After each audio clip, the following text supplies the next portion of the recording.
Welcome back to that Little Suns our channel. And நம்ம இப்போ நீங்கள் பார்க்க போகிறது வந்து திருச்சியில் இந்த மாசி மாதம் வந்து ஒரு திருவிழா நடக்கும். எல்லா காளி கோயில்லையுமே திருவிழா நடக்கும். வெக்காளியம்மனாக இருக்கட்டும், எல்லைக்காளியம்மனாக இருக்கட்டும், காளி கோயிலாக இருக்கட்டும், எல்லா காளி கோயில்லையுமே அவங்க வந்து திருவிழா நடக்கும்.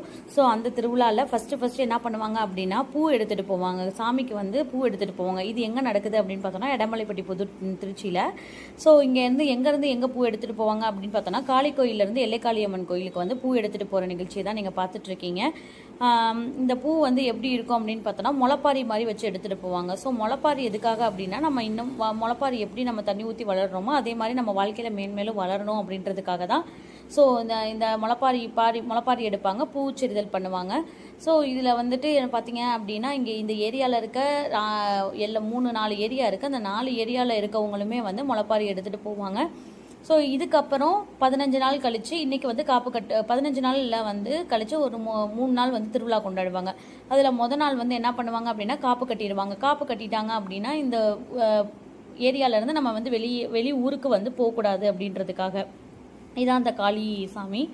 ஸோ அடுத்து வந்து என்ன பண்ணுவாங்க அப்படின்னா, அந்த 3 நாளும் திருவிழா கொண்டாடுவாங்க. நாள் வந்துட்டு சாமி ஆடி வருவாங்க. 2வது நாள் வந்துட்டு கெடா வெட்டு எடுப்பாங்க. 3வது நாள் வந்து என்ன பண்ணுவாங்க அப்படின்னா, பால் குடம் எடுப்பாங்க.